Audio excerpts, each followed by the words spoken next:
नमस्कार साथियों, vision life human rights foundation में आपका स्वागत है। आज 30 दिसंबर 2024 के दिन रानीगंज आनंदलोक कॉन्फ्रेंस हॉल जो रानीगंज में है, वहां हमारी संगठन ने एक ट्रेनिंग प्रोग्राम का आयोजन किया है, जिसमें हम अपने फाउंडेशन के सदस्यों को ह्यूमन राइट्स क्या है और हमारी organisation vision life human rights foundation किस तरह ह्यूमन राइट्स के ऊपर कार्य करती है, उसकी पूरी ट्रेनिंग दी जाएगी। सबसे पहले इस कार्यक्रम में आए हुए मेंबर्स को तिलक लगाकर उन्हें सम्मानित करते हुए उनको ट्रेनिंग सेंटर में प्रवेश कराते हैं।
कार्यक्रम को आगे बढ़ाते हुए सबसे पहले हमारे ऑर्गेनाइजेशन के चेयरमैन श्री कुलदीप सिंह जी और संस्था के जनरल सेक्रेटरी श्री विनय पोद्दार जी को पुष्पगुच्छ देकर सम्मानित करते हुए कार्यक्रम की शुरुआत की जाती है।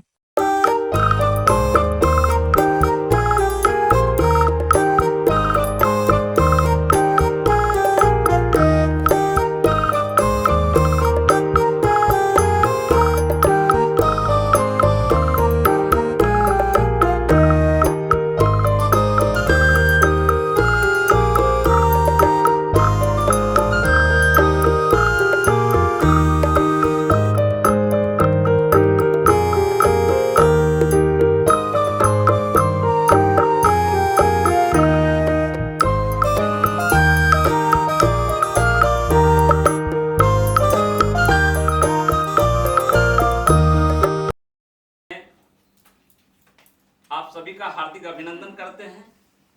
और सबसे पहले मीटिंग को पूरा शुरुआत करने से पहले जो मीटिंग का कुछ रूल है वो मैं आप लोगों के साथ शेयर करना चाहता हूं, और मैं चाहूंगा कि जो रूल है उसको हम लोग सभी बढ़िया से फॉलो करेंगे।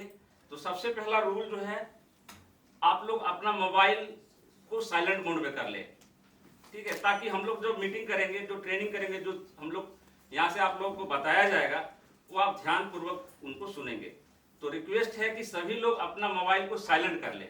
दूसरा है, एक ग्रुप सम्मानित करने के पश्चात हमारे ऑर्गेनाइजेशन के जितने भी सदस्य जो आज ट्रेनिंग लेने आए हैं, उनका परिचय लिया जाता है।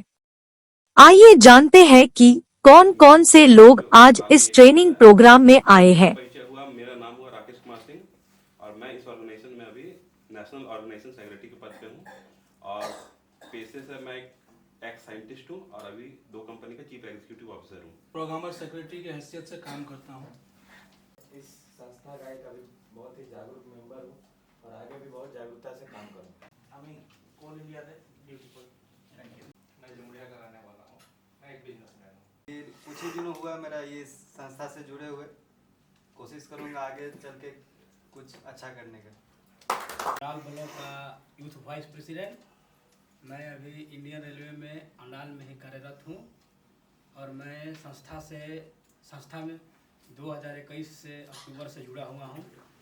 मेरा नाम सरस्वती कुमारी है और मैं इस संगठन की ऑफिस इंचार्ज हूँ और मैं महिला ब्लॉक ऑर्गेनाइजेशन सेक्रेटरी पोस्ट पे हूँ। Thank you. संदीप बरनवाल, मैं पैसे से बिजनेसमैन हूँ। ये संस्था में 2 साल से काम कर रहा हूँ। अभी मैं ऑर्गेनाइजेशन सेक्रेटरी पद पर हूँ, ब्लॉक ऑर्गेनाइजेशन सेक्रेटरी। নমস্কার, আমার নাম মণিমালা চৌধুরী। আমি 2021 থেকে জুড়ে আছি সংস্থায় কুলদীপ স্যারের হাত ধরে। তো আমি মন্ডল ব্লক মহিলা প্রেসিডেন্ট পদে আমি আছি। সংস্থায় ভালো কাজ করার চেষ্টা করছি। এটুকুই আমার। यहाँ पे उम्र में काफ़ी छोटा हूँ आप लोगों से, तो मैं कहना चाहता हूँ कि मैं नेशनल स्पोर्ट्स डेवलपर पर वर्क कर रहा हूँ और मैं इससे ताइक्वांडो टीचर हूँ और मैं इस संस्था से प्रोग्राम सेक्रेटरी के पद पे नियुक्त हूँ। রোজ আমি জুন মাস থেকে মেম্বার আছি। আমি পেশায় ব্যবসা করছি, এতটুকুই। এক্স টেলিকমিউনিকেশন সুপারভাইজার ছিলাম। রিটায়ার্ড করার পর আমি এই হিউম্যান রাইটসে দুবরাজপুরের নতুন অফিস উদ্বোধন আরম্ভ করব 12 তারিখ। অফিস হয়ে গেছে এবং আমি ওখানকার স্পোক্সম্যান অ্যান্ড অফিস ইনচার্জ, এই আমার পরিচয়। সবচেয়ে বড় পরিচয় হচ্ছে রিপোর্ট দিয়েছে আমরা সবাই এখানে হিউম্যান রাইটসের আমরা একজন মানুষ।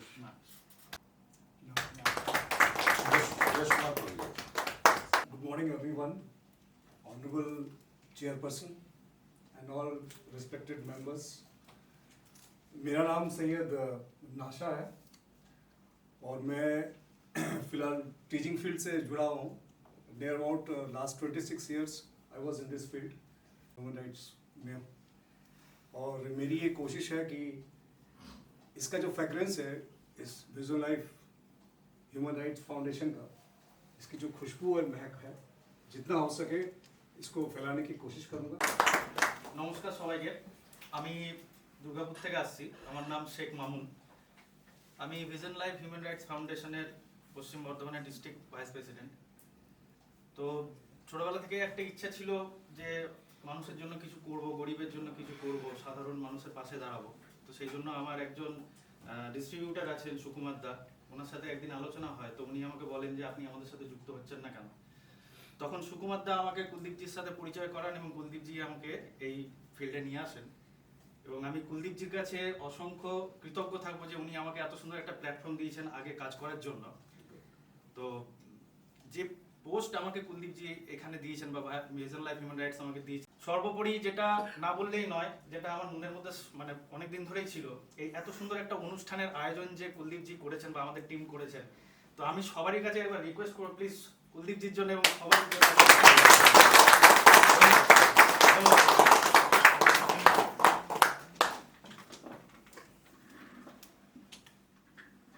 আমার নাম সদরুল আলম। আমি এখানে এসেছি 2 বছর হয়ে গেল। এই সংস্থাটা কুলদীপ স্যার। मॉर्निंग सभी, मेरा नाम नसीम अंसारी। मैं 2021 से इस संस्था में काम कर रहा हूँ। हमारे प्रिय मित्र राजेश भाई मुझे ज्वाइन कराया था, कुलदीप सर से मिलवाए थे और तभी से जो भी गाइडलाइन है वो फॉलो करके मैं काम कर रहा हूँ। পোস্ট পাণ্ডসর ব্লক প্রেসিডেন্ট ছিলাম, এখন বীরভূম ডিস্ট্রিক্ট প্রেসিডেंट होते चलेছি। मैं नेशनल मीडिया सेक्रेटरी के रूप में कार्यरत हूँ और मैं बिजनेस सॉल्यूशन की एक कंपनी है हमारी, उसमें काम कर रहा हूँ। और ये जो वेबसाइट आप कुछ लोग देख रहे हैं वो हमने ही डेवलप किया है, हमारी कंपनी ने मिलकर काम किया इसमें। All of you, thank you for giving me this opportunity to introduce myself. My name is Rajesh Kumar. I am a software engineer. मैं और टाइम से बछड़े से हूँ और मैं इस संस्था से बहुत दिन से काम कर रहा हूँ और मैं चाहूँगा कि और अच्छा काम करूँगा। मैं इस संस्था से ऑर्गेनाइजिंग सेक्रेटरी हूँ। कोलारी से और डाल ब्लॉक का प्रेसिडेंट हूँ और मैं एक दोहा का नेटवर्क मार्केटिंग में काम करती हूँ। वाइस प्रेसिडेंट हूँ अंडाल ब्लॉक से। একদম টোটাল নিউ কামার আর খুব ভালো লাগছে সবাইকে দেখে এরকম একটা সংস্থা। তো আমি পেশায় টিচার, ছেলে মেয়ে পড়ায় ব্যাচেস করি, সাথে আমার ইন্স্যুরেন্স ব্যবসাতে রয়েছি গভর্নমেন্ট অফ ইন্ডিয়া। নমস্কার। বাড়ি অন্ডালে আজ 1 বছর ধরে এই ব্লগে কাজ করছি, অন্ডাল ব্লকে। मणिमाला मैडम हाथ जोड़ रहने वाला हूँ। हमारा रेजिमेंट का कारोबार है। पिछले 1 से 1.5 साल के अंदर कुलदीप भैया के हाथ द्वारा संगठन में आया हूँ। काम कर रहा हूँ संगठन में, चेष्टा कर रहा हूँ और अधिक नाम करने के पूरा भरपूर कोशिश करूँगा। बिजनेस करता हूँ और मैं इस संस्था का न्यू मेंबर हूँ और मैं चाहता हूँ कि जितना मेरी तरफ से हो उतना संस्था की ओर समय देता मेरा नाम कुलती मिया, मैं लाडवा वाइस प्रेसिडेंट महिला।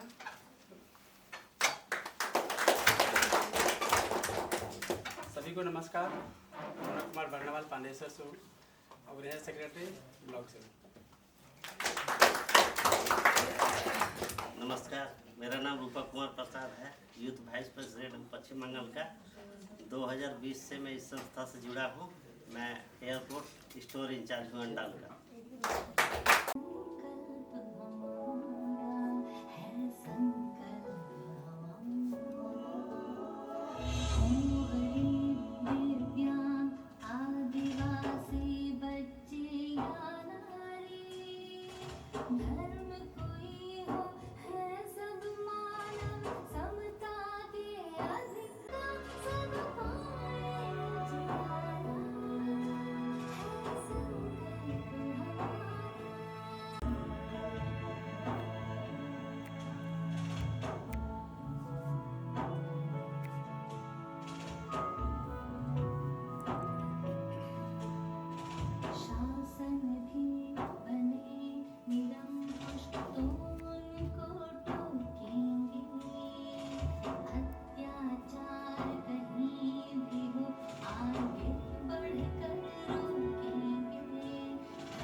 यहाँ पे आए हुए हैं ट्रेनिंग में। यहाँ पर आप लोग को vision life human right foundation ये जो संगठन है इसकी उत्पत्ति के बारे में या फिर एक संगठन जो बताया जाएगा। और हम लोग क्योंकि इस संस्था का मेंबर हैं, हम लोगों को ये जानकारी होनी चाहिए कि ह्यूमन राइट्स क्या है, उनके क्या क्या अधिकार हैं, हम लोगों का क्या कर्तव्य है, हम लोगों के क्या अधिकार हैं। लोग जब हम लोग संस्था के बारे में बताते हैं कि अब संस्था में हम लोग ऐसे एक सोशल वर्क करते हैं, ये हम लोग का एक्टिविटी है, तो लोग पूछते हैं कि हम लोग को इसमें आर्थिक लाभ क्या मिलेगा। सबसे पहले ये सवाल आता है, आप लोग को भी आता होगा। ये आता होगा कि संस्था में आर्थिक लाभ। एक चीज जान लीजिए कि हर जगह आर्थिक लाभ को नहीं देखा जाता है, यहाँ पर उससे भी बड़ा लाभ आप लोगों को मिलता है, ठीक है ना। सबसे पहले क्या चीज है कि यहाँ पर जब भी कोई संस्था में कोई मेंबर जुड़ते हैं तो उनको बहुत ज्यादा मान सम्मान मिलता है। सिर्फ आपके अपने घर में नहीं, अपने क्षेत्र में नहीं, पूरा भारत आपको जानता है, क्योंकि ये संस्था बहुत सारे राज्यों में काम करती है, ठीक है। दूसरी बात है कि संगठन में जुड़ने से और क्या लाभ आप लोग को मिल सकता है। आज हम लोग संगठन में जुड़े हुए हैं, बहुत सारे लोगों को आर्थिक लाभ भी दिया जा सकता है, देते हैं बहुत सारे संस्था, हम लोग सब मिलकर के देते हैं। बहुत सारे गरीब लड़कियों की जब शादी होती है या किन्हीं को फूड की जरूरत होती है तो उन लोगों को मदद पहुंचाया जाता है।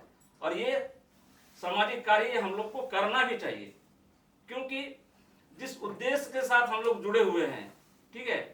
अब चले बैठे सर। जिस उद्देश्य के साथ हम लोग जुड़े हुए हैं उस काम को हम लोग को भली भांति करना है। लेकिन संस्था का मुख्य उद्देश्य क्या है? संस्था का मुख्य उद्देश्य है मानव के जो अधिकार हैं, जो मानव के मूलभूत मौलिक अधिकार जो हैं, उन अधिकारों के बारे में लोगों को जागरूक करना, लोगों को बताना। आज का जो मीटिंग है उसमें भी आज का ये मुख्य उद्देश्य है कि लोगों का मानव अधिकार क्या है उसके बारे में आप लोगों को ज्ञानवर्धन करना, आप लोग को ट्रेन करना। जो लोग जानते हैं उसके लिए बहुत अच्छी बात है, जो लोग नए हैं वो लोग सीखेंगे। आप लोगों के पास एक पेन पेपर डायरी सब रखा हुआ है, जो बातें आप लोगों को लगता है कि नोट करने की है उसको नोट करिएगा। और यही एक चीज और मैं आप लोगों से रिक्वेस्ट करना चाहूंगा कि पूरी अनुशासन के साथ आप लोग ट्रेनिंग को लेंगे और पूरा अनुशासन के साथ हम लोग यहाँ पर जो मीटिंग है, जो हम लोग को ट्रेनिंग यहाँ से दिया जा रहा है, उसको ले करके हम लोग आने वाले समय में जन जन तक उसको कैसे हम लोग ट्रेन करते, लोगों को जन जन तक हम लोग पहुँचाएंगे आपका अधिकार क्या है, मानव अधिकार क्या है, और जो बातें आप लोग को यहाँ सीखने को मिलेगी हम लोग एकदम अंतिम पायदान तक उनको पहुँचाने का कोशिश करेंगे। तो मैं ज़्यादा समय नहीं लेते हुए आज का जो मुख्य कार्यक्रम है कि आप लोग आज के इस ट्रेनिंग प्रोग्राम में उपस्थित हुए हैं, आप सभी को धन्यवाद देने के पहले एक चीज बोलना चाहूंगा कि जो लोग समय से आए हैं उसको हृदय से नमस्कार, और जो लेट आए हैं उनको विशेष रूप से नमस्कार। और मैं आप सभी से यही अपेक्षा करूंगा और आप सभी से यही आशा करता रहूंगा कि जीवन में हमेशा आप लोग ऐसे ही लेट आए। अच्छा लगा सुनने में? अच्छा, और एक चीज बताना चाह रहा हूं कि यहाँ 23 सीट है जिसमें आप लोग अभी बैठे हुए हैं। इसको अरेंज क्यों किया गया जानते हैं? इसके बाद भी हम लोगों ने 20 चेयर लगाया है। 20 चेयर एक्स्ट्रा इसलिए लगाया गया है ताकि हम लोग देख सके कि कौन ऐसा व्यक्ति है, कौन ऐसा मेंबर है जो संगठन को दिल से चाहता है, चाहे वो एक दिन का मेंबर हो या वर्षों पुराना मेंबर हो। अगर किसी भी ऑर्गेनाइजेशन में आप अगर जुड़े हैं तो आपका फर्ज है, आपका कर्तव्य है कि सबसे पहले आपको समय का ध्यान रखना है। तो आप लोगों ने समय का ध्यान रखा है क्या आज? रिप्लाई करिए। और एक चीज और बता रहे हैं कि आज के बाद से कभी भी मीटिंग हो, जो चेयर पर बैठ गए हैं, चाहे वो अधिकारी हो या एक जनरल मेंबर हो, उस चेयर से उठिएगा नहीं। अगर लेट से मैं पहुंचूंगा तो मेरे लिए भी छोटा चेयर ही रहेगा। ह्यूमन राइट्स का मतलब क्या है? समान अधिकार। तो आपको किसी के लिए चेयर नहीं छोड़ना है, ठीक है? दूसरी बात और एक है कि अर्जुन सर से रिक्वेस्ट करेंगे, डॉक्टर साहब कहाँ हैं? सर, ये संस्था का इंटरनल मीटिंग है, ये ट्रेनिंग प्रोग्राम है, ये अवेयरनेस कैंप हम लोग नहीं लगाए हैं। तो कृपया करके आज हम दादा को नहीं बोलेंगे, लेकिन जो हम लोगों का मेंबर नहीं है उसको काइंडली हॉल में प्रवेश करने नहीं दीजिएगा, नहीं नेक्स्ट बार से हम उनको निकाल देंगे, ठीक है? चूंकि हम इंटरनल नहीं सर, मेंबर बाद में बने, हमको उससे कोई लेना देना नहीं। हम यहाँ डिस्कशन क्या करेंगे? इंटरनल प्रोग्राम के लिए ना, उनका फॉर्म सबमिट हुआ है, इस पर थोड़ा सा ध्यान रखिएगा, ठीक है? क्योंकि देखिए हम लोग कोई कंपनी का प्रोग्राम करने नहीं जा रहे हैं। हम आज आपको यहाँ कुछ बताएंगे, उससे तुरंत जाइएगा तो आप 2 रुपया कमाना शुरू नहीं करिएगा। राइट है कि रॉन्ग? तो फिर क्यों वैसे लोगों को आप आमंत्रित करते हैं? हमको आदमी नहीं बढ़ाना है, यहाँ क्वालिटी वाला आदमी चाहिए जो संस्था के बारे में कुछ सोचे और संस्था को आगे लेकर के जाए। आपका यहाँ जो भी आपको आज बताया जाएगा उसी के बारे में आपको कुछ ना कुछ टेस्ट देना है। तो कहने का मतलब है एक दिन में आप प्रकांड विद्वान नहीं हो जाएंगे, सारा कुछ नहीं जान पाएंगे, लेकिन आपने अच्छा से सुना, इसका आपको आज परिचय देना है, ठीक है? बहुत समय होता है क्या है, कैजुअली बहुत कुछ हम लोग लेते हैं, कोई बात कर रहा है, बात करते करते मेरा मन उधर डाइवर्ट हो गया है, ठीक है? तो आप जिस चीज के लिए आए हैं उसको ध्यान पूर्वक सुनिए, और आप जो सुनेंगे वही आप जाकर के लोगों को बताएंगे। हम लोगों ने आपके लिए एक ऐसा व्यवस्था किया है जहां अगर इस तरह का मीटिंग आप लगातार 5-6 मीटिंग अगर अटेंड कर लेंगे तो मेरा विश्वास है कि आपके एरिया में नहीं, आपके जिले में आपसे ज्यादा ह्यूमन राइट्स के बारे में जानने वाला कोई नहीं होगा। मैं वादा के साथ करता हूं, चाहे ज्यादा से ज्यादा पढ़ा लिखा क्यों ना हो, क्योंकि सर आप लोग जिस सेक्टर में आए हैं ह्यूमन राइट्स एकदम से न्यू सेक्टर है। सारे लोग जानते हैं कि मानवाधिकार ये होता है, लेकिन डीपली नॉलेज किसी को नहीं है। ठीक है, तो इसी का कल्चर आज हम लोगों को करना है। तो चलिए शुरू करते हैं, ज्यादा समय नहीं लेंगे। तो मानव अपने अधिकारों को जाने, यही है मानव अधिकार, ताकि वो अपने किसी भी तरह का, जैसे कि बताया जाता है कि अपने लिए लड़ना है, तो वो किस लिए लड़ना है उसको पता होना चाहिए कि हम अपने अधिकार के लिए लड़ रहे हैं। तो ये है मानव अधिकार मेरे को। और कोई? भारत के संविधान में जो मानव के लिए जो मौलिक अधिकार दिया हुआ है, अभी हम लोग देखते हैं कि जितना भी शिक्षा संस्थान है, 1 क्लास से लेकर के ग्रेजुएशन तक, कहीं भी कोई भी इंस्टीट्यूट में या यूनिवर्सिटी में संविधान नहीं पढ़ाया जाता है। और ये भारत का सबसे बड़ा दुर्भाग्य है कि संविधान की जानकारी हर किसी को नहीं है। इसके कारण से वो अपने अधिकार को भी नहीं जान पाते हैं। तो भारत सरकार ने संविधान में कुछ मौलिक अधिकार दिए हुए हैं मनुष्यों के लिए, मानव के लिए। तो वो अधिकार जानना बहुत ज़रूरी है अपने हक के लिए।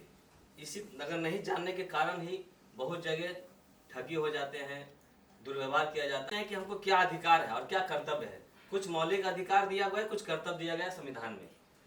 तो इसी के पर ये चर्चा, आज चर्चा का विषय है कि जितने भी हम सभी लोग यहाँ पर इकट्ठे हुए हैं, सभी एक संगठन में जुड़ करके काम करने के लिए आए हैं, और संगठन का नाम है vision life human right foundation.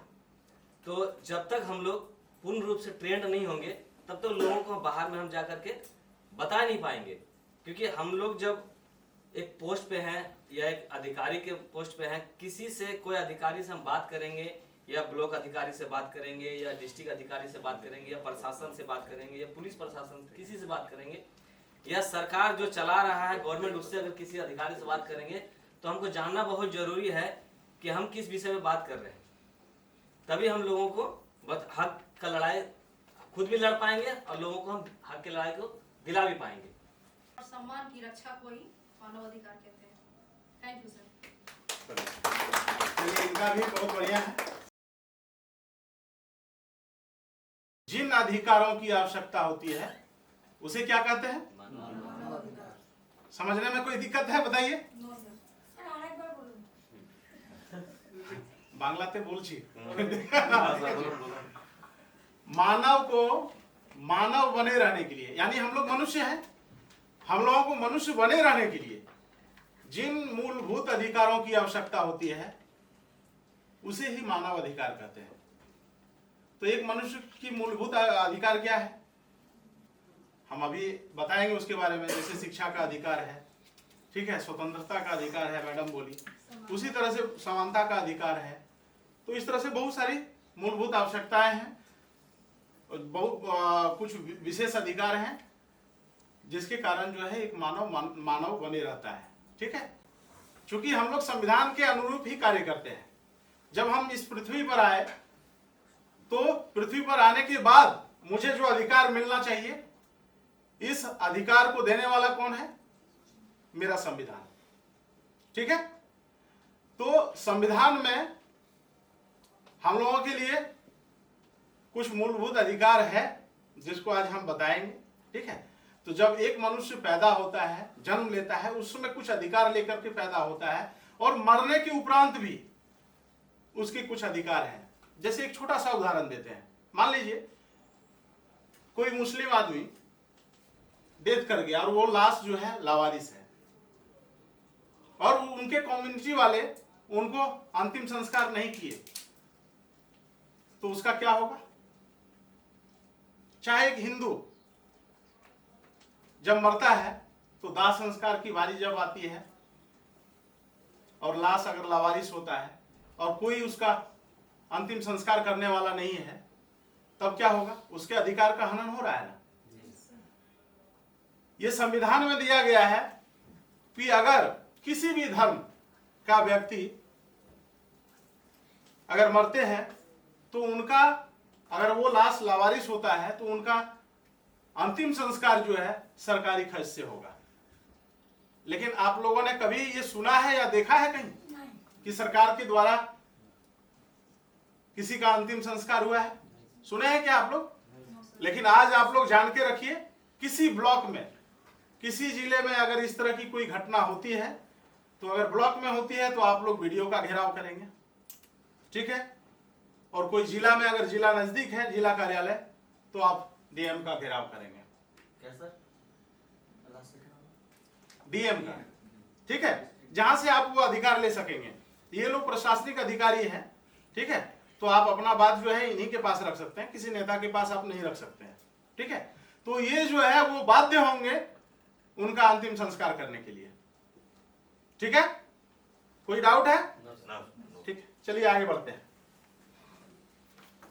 मानव अधिकार की विशेषताएं जिन पर हमारा कार्य आधारित है। मानव अधिकार का क्या क्या विशेषता है जिस पर मेरा पूरा जीवन शैली और मेरा जो है कार्य पद्धति वो उसके ऊपर में आधारित है, वो क्या है जानते हैं हम लोग। पहला है सार्वभौमिक। अच्छा, सार्वभौमिक का अर्थ क्या होता है? और कोई? सभी लोगों के लिए, वही सार्वजनिक जो बोले, ठीक है। तो इसमें क्या है? मानव अधिकार सभी लोगों के हैं और हम अधिकारों के प्रति सम्मान सिखाने, शिक्षित करने और बढ़ावा देने का प्रयास करते हैं, ठीक है। मानवाधिकार क्या करता है? आज से अगर आप लोग एक मानवाधिकार का कार्यकर्ता है तो आपका कर्तव्य क्या है, आपका फर्ज क्या है कि आप जो जानते हैं, जिन जिन अधिकारों के बारे में जानते हैं या आपके पास जो भी नॉलेज है उसको लोगों के पास शेयर करें, जागरूकता अभियान चलाएं। हम लोग कार्यकर्ता का, हम लोगों का यही काम है कि हम लोगों को अवेयरनेस कैंप लगाना है, अवेयरनेस करना है, लोगों को जागरूक करना है। जितना ज्यादा से ज्यादा लोगों तक हम लोग पहुंचेंगे, जितना उन लोगों को नियम कानून के बारे में जागरूक करेंगे, तो क्या होगा, और धीरे धीरे वो लोग भी किसी को ये जागरूकता करेंगे, तो ज्यादा से ज्यादा लोग जो है शिक्षित हो जाएंगे, ज्यादा से ज्यादा लोग जानकार हो जाएंगे और लोग ठगी का शिकार नहीं होंगे, उनको बुड़बक नहीं बनाएगा। आज बहुत सारे राजनीतिक पार्टियां हैं जो लोगों का यूज भी कर रही है, बड़ा अलग अलग तरीके से यूज कर रही है, उसमें भी रोकथाम लगेगा। जब अपने अधिकार के बारे में आप जान जाएंगे तो छोटे छोटे कार्यों को लेकर के आप किसी विशेष व्यक्ति के पास नहीं जाएंगे, उसके लिए खुद फाइट करेंगे। तो ये हम लोगों को जानना है, वही है सार्वभौमिक, ठीक है। नेक्स्ट है अविभाज्य। अविभाज्य क्या है? मानवाधिकारों को छीना नहीं जा सकता है। आपका जो अधिकार है वो आपसे कोई भी नहीं छीन सकता है, ठीक है, चाहे वो किसी भी लेवल का व्यक्ति हो। आपका जो अधिकार है वो आपको मिलके ही रहेगा, उस अधिकार को कोई भी छीन नहीं सकता है। नेक्स्ट है परस्पर संबंध। अच्छा, इसको बांग्ला में आप लोगों को क्या कहेंगे? परस्पर संबंध को हाँ, है, ठीक है, समझ रहे हैं ना मैडम, समझ रहे हैं? ठीक है, तो परस्पर संबंध क्या है? मानवाधिकार एक दूसरे पर निर्भर है और हमारा लक्ष्य सर्वोत्तम संभव तरीकों से अपनी विशेषताओं और कानून का सलाह सभी के लिए साझा करना है। यानी हम लोगों का कर्तव्य क्या है, जो अभी हम बताए कि जो भी कानूनी सलाह है लोगों तक हम लोग को साझा करना है, यानी एक दूसरे को बताना है, ठीक है। नेक्स्ट है भेदभाव रहित। हम लोगों को किसी भी जाति, धर्म, पंथ, किसी भी चीज को लेकर के किसी भी व्यक्ति के साथ भेदभाव नहीं करना है। ये कौन सिखाता है? ये मानवाधिकार सिखाता है, ठीक है। तो इस पर विशेष आप लोग ध्यान रखिएगा, जो हम लोगों के समाज में आए दिन देखने को मिलता है कि आप हिंदू हैं, वो मुसलमान है, वो एसटी है, वो ओबीसी है, ठीक है, कोई कुछ नहीं है। हम लोगों का सर्वोपरि धर्म क्या है? मानव धर्म। मानव धर्म, ठीक है। ना आप हिंदू हैं, ना मुसलमान हैं, ना ओबीसी है, ना एसटी है, ना एससी है। आपका पहला कर्तव्य है कि आप मानव बने रहें, ठीक है। जब ब्लड की जरूरत होती है उसमें कोई नहीं पूछता है कि ये हिंदू का ब्लड है या मुसलमान का, तुरंत ब्लड मिलता है, चढ़ा लेते हैं आप। उस समय भी तो भेदभाव करना चाहिए। तो इस पर थोड़ा सा विचार करिएगा, आप लोग मानवाधिकार का कार्यकर्ता है, थोड़ा सा इसको जो है सबसे ऊपर रखने का प्रयास करिएगा, ठीक है। नेक्स्ट, मानव अधिकार का जब घोषणा हुआ था तो कुछ 30 ऐसे अधिकार थे जिसको लेकर के घोषणा किया गया था। तो एक एक करके मैं जल्दी जल्दी ये 30 अधिकार उस समय क्या थे जब यूएन में इसको लाया गया था, तो इसको मैं थोड़ा सा बताना चाहूंगा, आप लोग इसको जानिएगा, ज्यादा बड़ा कुछ नहीं है। पहला है, हम सभी स्वतंत्र और समान पैदा हुए हैं। कोई भी मनुष्य किसी भी धर्म में, किसी भी जाति में कहीं भी पैदा हुआ है वो स्वतंत्र पैदा हुआ है, गुलामी के साथ पैदा नहीं हुआ है। ठीक है, एक प्रधानमंत्री का जितना अधिकार है उतना आपका भी इस देश में अधिकार है। ठीक है, कार्य क्षेत्र दोनों का अलग अलग है, उनका कार्य क्षेत्र अलग है, आपका कार्य क्षेत्र अलग है। ठीक है, नेक्स्ट है, भेदभाव न करें। अभी हम लोग इसके बारे में जाने कि हम लोगों को किसी के साथ भी भेदभाव नहीं करना है, चाहे वो किसी भी धर्म का हो या किसी भी जाति का हो। पहले मेरा अपना कर्तव्य है। जीवन का अधिकार क्या है? हम सभी को जीवन का अधिकार और स्वतंत्रता एवं सुरक्षा में रहने का अधिकार है।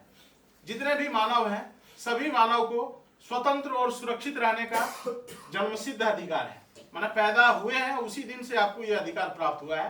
ठीक है, और यह अधिकार मानवाधिकार और हमारे संविधान की ओर से आपको दिया गया है। ठीक है, नेक्स्ट है, कोई गुलामी नहीं। ठीक है, हमें गुलाम बनाने का अधिकार किसी को नहीं है, हम किसी को अपना गुलाम नहीं बना सकते हैं। पहले ये होता था कि नहीं, ये प्रथा था ना पहले कि हो सकता है पहले क्या होता था कि कुछ कर्ज ले लिया है आदमी तो उसको घर में गुलाम बना लिया है। ठीक है, तो जब से हमारे देश में संविधान है, मानवाधिकार कानून लागू हुआ है, तब से हम किसी को भी जो है गुलाम नहीं बना सकते हैं। ठीक है, सारे लोग स्वतंत्र हैं, कोई अत्याचार नहीं। और मानवाधिकार ये भी सिखाता है कि हम किसी भी व्यक्ति पर कोई भी अत्याचार नहीं कर सकते हैं। नेक्स्ट है, चाहे आप कहीं भी जाएं आपके पास अधिकार है। आप लोग कभी कभी सुनते होंगे या न्यूज में भी सुने होंगे, जैसे महाराष्ट्र में बिहार के लोग जाते थे तो एमएनएस एक पार्टी है, महाराष्ट्र नवनिर्माण सेना, बिहारियों को बहुत मारती थी वो पार्टी, सुना है कि नहीं न्यूज में? ठीक है, तो इस तरह की घटनाएं होती रहती थी। आप इस देश में पैदा हुए हैं, किसी भी राज्य में पैदा हुए हैं, किसी भी जगह पैदा हुए हैं, आपको ये समान अधिकार है, आप स्वतंत्र हैं, किसी भी जगह जा सकते हैं। और ये अधिकार का सुरक्षा प्रदान कौन करेगा? मानव अधिकार और प्रशासन, संविधान। ये प्रशासन का काम है कि अगर हम वेस्ट बंगाल में हैं तो हम कैसे सुरक्षित रहेंगे, ये यहाँ का लोकल प्रशासन का दायित्व है। ठीक है, और ये लोकल प्रशासन मेरे मानवाधिकार के दायरे में ही रह करके वो काम करेगी। ठीक है, नेक्स्ट है, कानून के समक्ष हम सभी समान हैं। जैसे बराबर हम कहते हैं कि आप थाना जाते हैं, आपका एफआईआर नहीं लिखा जाता है, क्यों नहीं लिखा जाता है? उसके पीछे कुछ रीजन है क्या? कोई रीजन नहीं है। ठीक है, आपका जितना अधिकार है उतना एक विधायक जी का भी अधिकार है, और अगर इसका उल्लंघन होता है तो उसके लिए कोर्ट बना है।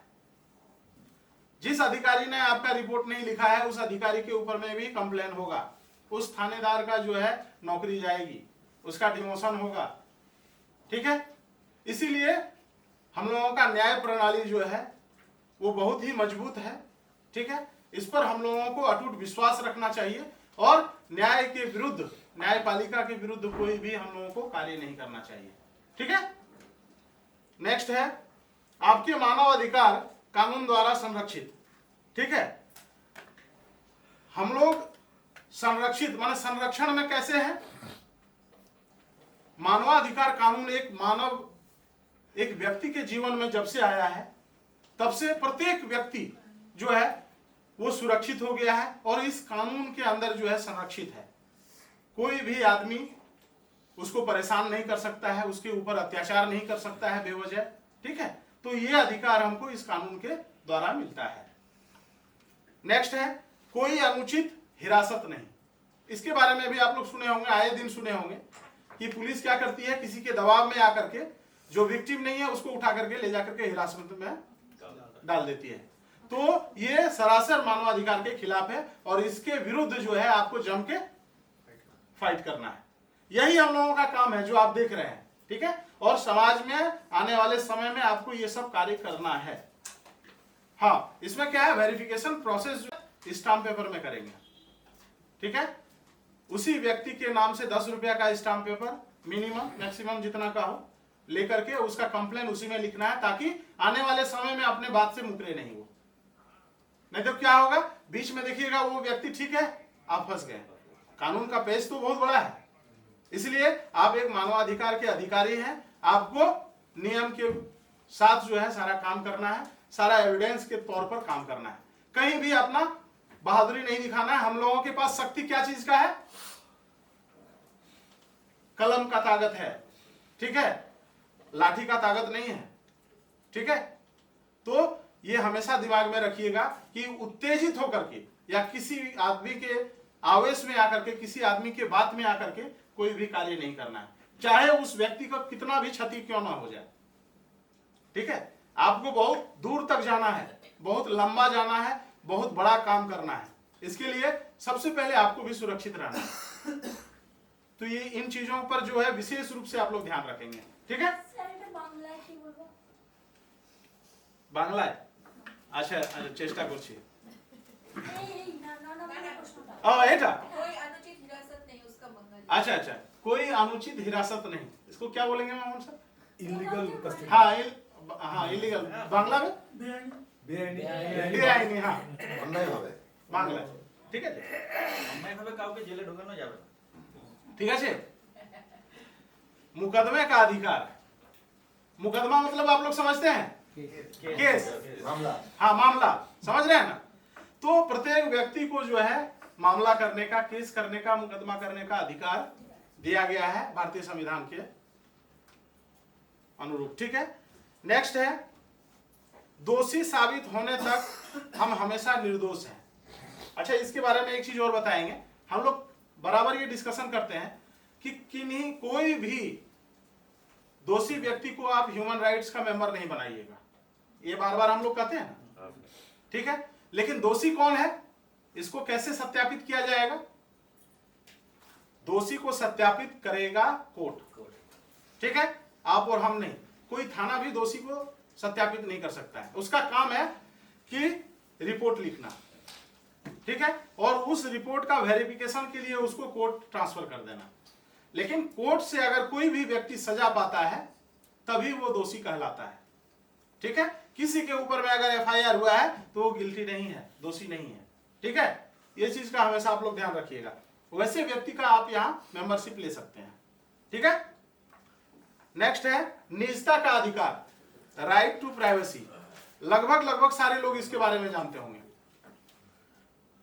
पता है निजता का अधिकार क्या है? कि आप अपना कोई भी पर्सनल चीज जो है उसको सीक्रेट रख सकते हैं, ठीक है। आधार का एक मामला हुआ था, आधार का केस, आप लोग इसको सुने होंगे, बहुत हाईलाइट हुआ था।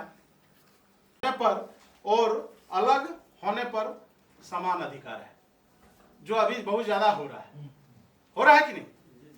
हम लोगों के ऑफिस में डेली 1-2 केस जरूर आ जाता है, ठीक है। और आशा करते हैं कि आप लोग कार्यालय का उद्घाटन करने जा रहे हैं तो सबसे ज्यादा केस इसी को देखना पड़ेगा। आज के डेट में सबसे ज्यादा यही केस हो रहा है, ठीक है। आ गया ठीक है, अपनी चीजों का अधिकार, ठीक है। आपका कोई भी वस्तु है, ठीक है, आपका कोई भी चीज है, उस पर सिर्फ और सिर्फ आपका अधिकार है, बाय जबरन जो है आपसे कोई ले नहीं सकता है, कोई छीन नहीं सकता है, ठीक है। नेक्स्ट है विचार की स्वतंत्रता। आपका जो विचार है उस पर कोई भी बंदिश लगा नहीं सकता है। आपका जो विचार है खुले मंच पर, खुले तौर पर आप लोगों के पास सार्वजनिक कर सकते हैं, कहीं से कोई दिक्कत नहीं है। कोई भी देश आगे नहीं जा पाएगा। तो सबसे ज्यादा अगर आज के गवर्नमेंट को ध्यान देना है तो एजुकेशन के ऊपर में ही देना है, और ये अधिकार हमको भारतीय संविधान और मानवाधिकार दिया हुआ है, लेकिन दुर्भाग्यपूर्ण आज भी उसके ऊपर में बहुत सारा काम नहीं हो पा रहा है जितना होना चाहिए। इसीलिए इस तरह की सामाजिक संगठन जो है आज पूरे देश में कार्यरत है और काम कर रही है, लोगों के घर तक जाकर के इस तरह का अवेयरनेस कैंप लगा करके लोगों को जागरूक कर रही है कि आपको ये अधिकार दिया गया है, इसके ऊपर में आप काम करें, ठीक है। कुछ ऐसे भी सरकारी स्कूल देखे गए हैं जिसमें आज भी एडमिशन फी के नाम पर कुछ पैसा लिया जाता है। तो कहने का मतलब क्या है कि उसका, ठीक है, आपने एक लेख लिखा है, ठीक है, तो उस लेख को लिखने के बाद क्या करना होगा आपको? पेटेंट करना होगा, ठीक है। और पेटेंट नहीं करेंगे तो क्या होगा? आपका ही मैटर को उठा करके कोई पेटेंट करके छपवा देगा। ऐसा हुआ दुर्गापुर में हुआ ना। हाँ, अच्छा, बादाम हाँ, बहुत फेमस, हाँ, ठीक है। तो इस पर भी थोड़ा सा ध्यान रखना है। वो हम लोगों के पास भी शायद आए थे ना? अच्छा, आपके पास आए हुए थे, ठीक है। पेटेंट कैसे होगा? पेटेंट बाय कोर्ट होता है, ठीक है। ऑनलाइन अप्लाई करना पड़ता है, कोर्ट के माध्यम से भी होता है। एक रजिस्ट्रेशन करना पड़ेगा। एक निष्पक्ष और स्वतंत्र दुनिया, ठीक है। अच्छा, निष्पक्ष वर्ड से क्या आप लोगों को फील होता है? कोई भेदभाव नहीं, कोई भेदभाव नहीं। और स्वतंत्र दुनिया यानी स्वाधीन, आपको हर जगह आने की आजादी हो, वो हर चीज जो आपके अधिकार क्षेत्र में आता हो वो करने की आजादी हो, ठीक है। ये भी अधिकार आपको दिया गया है, ठीक है। नेक्स्ट है जिम्मेदारी। अच्छा, हम लोग मानव हैं, मनुष्य हैं, तो हम लोगों का कर्तव्य भी बहुत सारा है। भी और बैल गधा भी अपना पेट पालता है,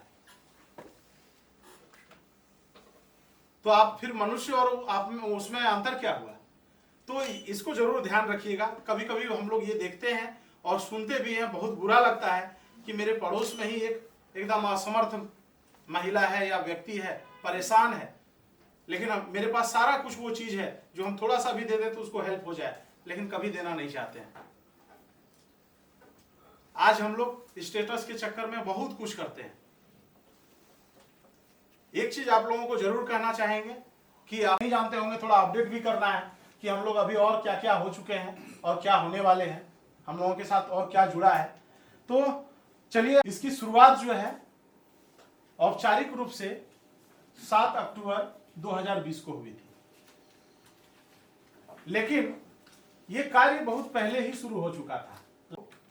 इसका फॉर्मेशन किया, रजिस्ट्रेशन कराया, और हम लोगों ने रजिस्ट्रेशन कराने के बाद निरंतर हम लोग कार्यरत हैं, पीछे मुड़ करके कभी नहीं देखा। पहले हम लोग 11 में थे, लगभग आज 13 राज्यों में 1, 2, 5 और अपने दम पर उन्होंने वहां एक विशाल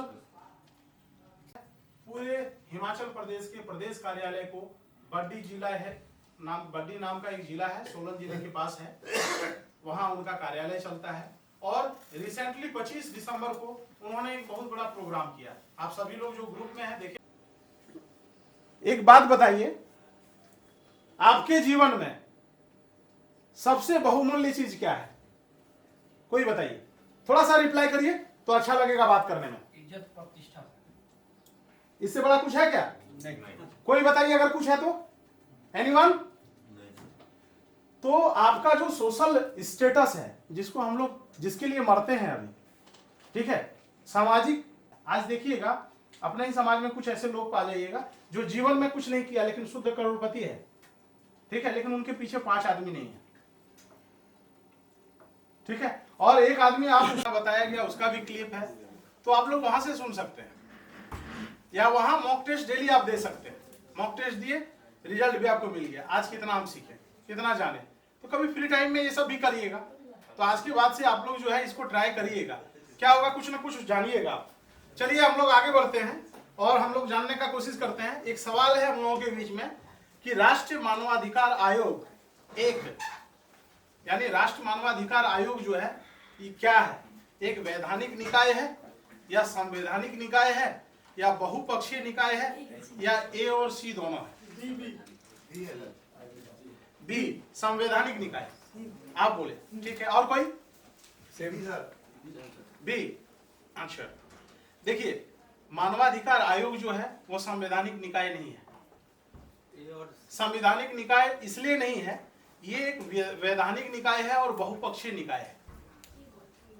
क्यों? इसके बारे में थोड़ा सा आप लोगों को बताना चाहेंगे कि ये कानून जो है संसद, विधानमंडल, ठीक है, जिसको राज्यसभा भी हम लोग कहते हैं, ये सारे जगह पास होता है ये कानून। ये जगहों में जो है इन कानून का प्रस्ताव हो जाता है, जैसे राष्ट्रीय मानवाधिकार है और राज्य मानवाधिकार है, ठीक है। तो राष्ट्रीय मानवाधिकार का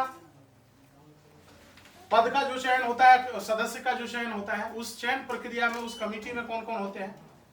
पक्ष के लोग होते हैं, विपक्ष के लोग होते हैं, प्रधानमंत्री होते हैं, ठीक है, सिर्फ राज्यपाल को छोड़ करके ये सारे लोग जो है उस कमेटी में होते हैं। ये सदस्य के बारे में बताते हैं। लेकिन उस कमेटी का अध्यक्ष का चयन वहां कौन करता है? ये लोग क्या करते हैं? सिफारिश करते हैं कि इस व्यक्ति को ये बना सकते हैं, लेकिन फाइनल जो है डिसीजन देश राष्ट्रीय मानवाधिकार में राष्ट्रपति का और राज्य मानवाधिकार में राज्यपाल का होता है, ठीक है। इसलिए ये, और ये बहुपक्षीय है, एक तरह का निकाय नहीं है ये, ठीक है। तो ये इसका आंसर होगा ए और सी, ये दोनों, ठीक है। ये वैधानिक निकाय है और एक बहुपक्षीय निकाय है, ठीक है। अच्छा, इसका इंग्लिश कोई जानना चाहेंगे? ठीक है, इंग्लिश के बारे में हम थोड़ा सा बताते जाएंगे। ये मल्टी लिटरल बॉडी है और स्टैच्यूटरी बॉडी है, ठीक है। नेक्स्ट, दूसरा क्वेश्चन हम लोगों के पास है कि राष्ट्रीय मानवाधिकार आयोग के वर्तमान अध्यक्ष कौन है? अभी जो है वर्तमान में मानवाधिकार आयोग के अध्यक्ष कौन है? न्यायमूर्ति एएस आनंद, न्यायमूर्ति अरुण कुमार मिश्रा, न्यायमूर्ति एस राजेंद्र बाबू या न्यायमूर्ति के बालाकृष्णन? बी, न्यायमूर्ति अरुण कुमार मिश्रा। हाँ, ठीक है। अभी जो है न्यायमूर्ति अरुण कुमार मिश्रा है। हाँ, बालाकृष्णन सर का प्रोग्राम हम लोग करा चुके हैं, चीफ जस्टिस का, ठीक है, याद रखिएगा। अच्छा, ये चेंज होते रहेगा। अभी जो है मानवाधिकार कानून में 2 बार अमेंडमेंट हो चुका है। पहला अमेंडमेंट कब हुआ? 2006 में, और दूसरा अमेंडमेंट कब हुआ?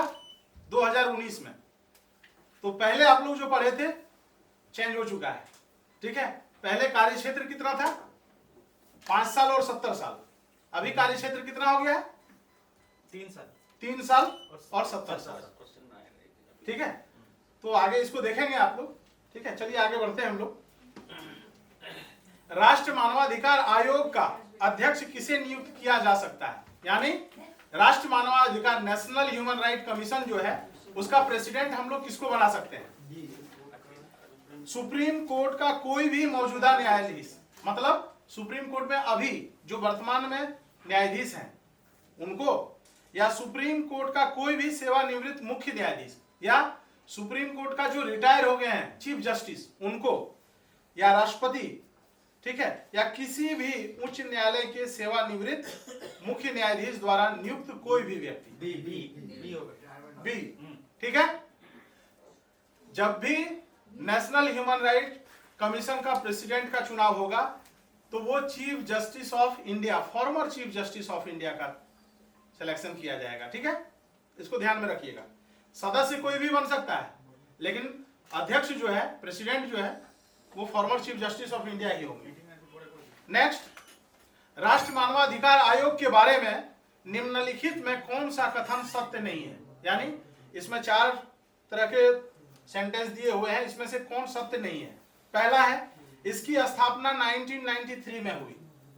दूसरा है, आयोग को मानवाधिकार के मामले में दोषियों को दंडित करने का अधिकार है।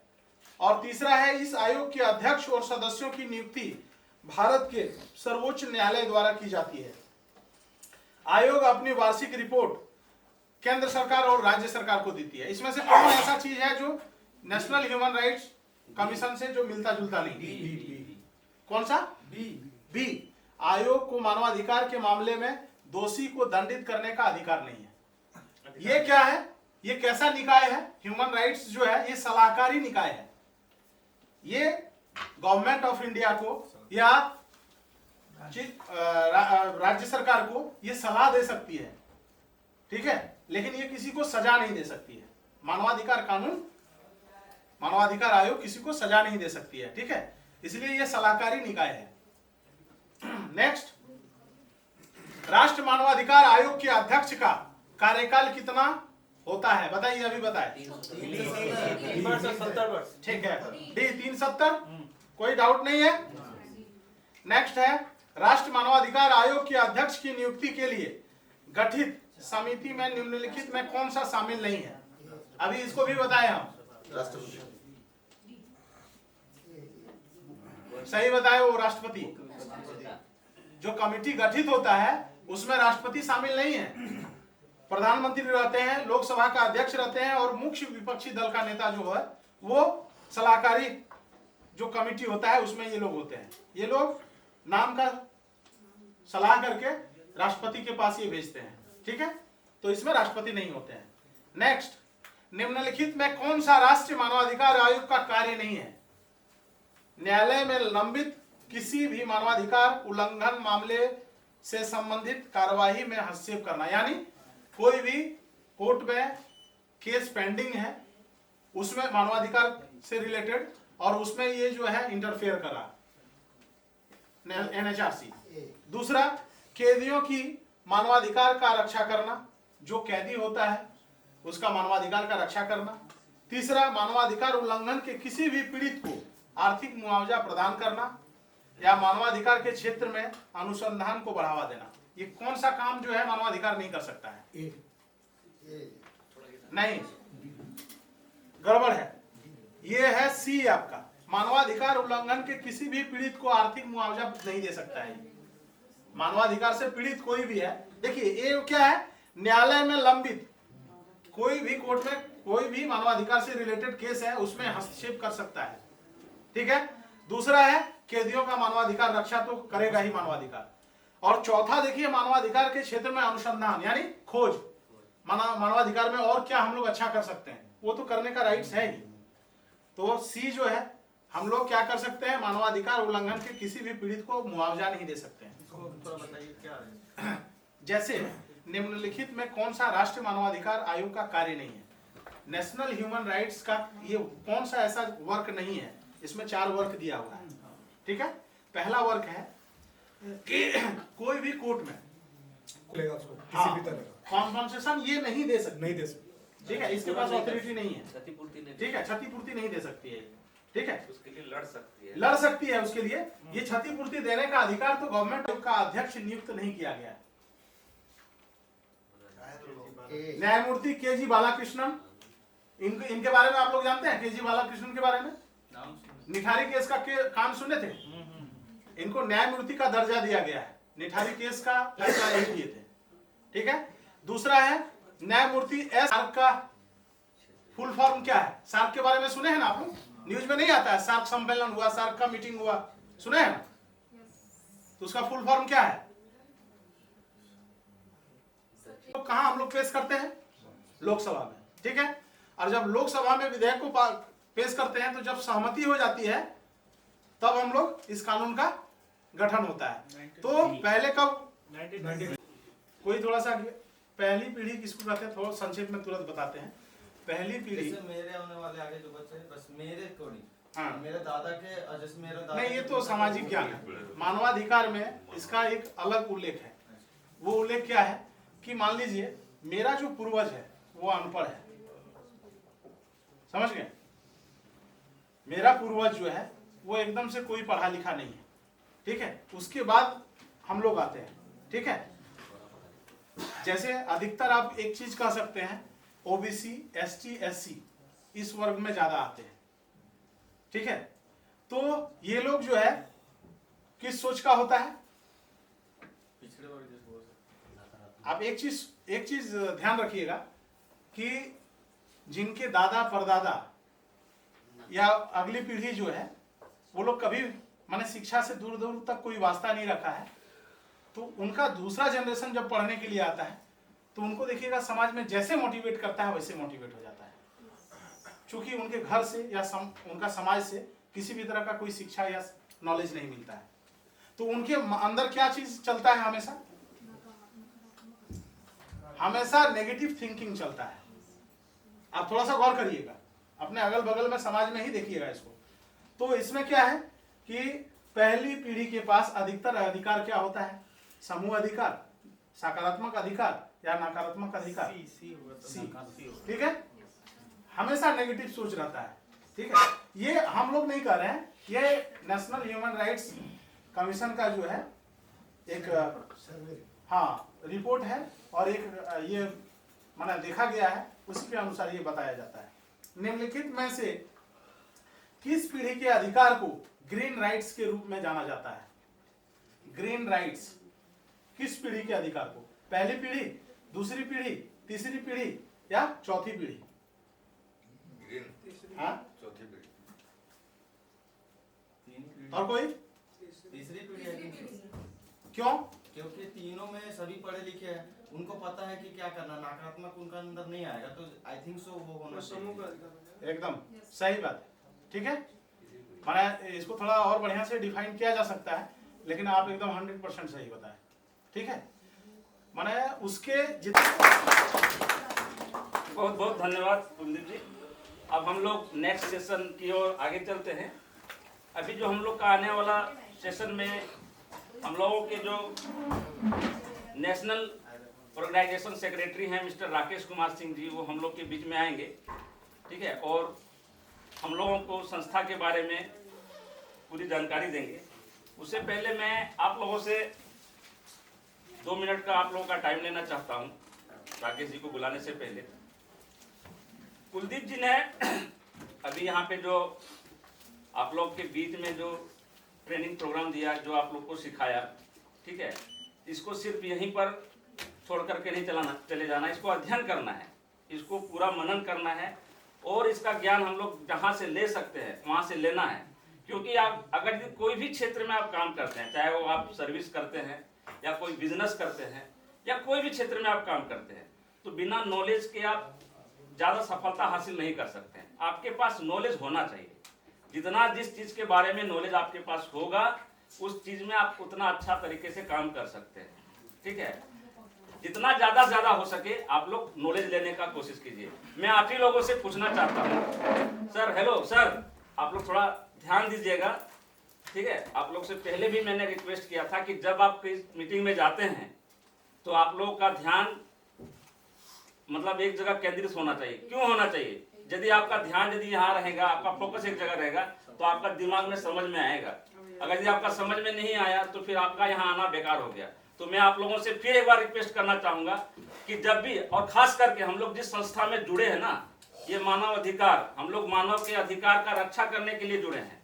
अपना अधिकार के साथ साथ आज ये संगठन बनाने का जरूरत क्यों पड़ रहा है?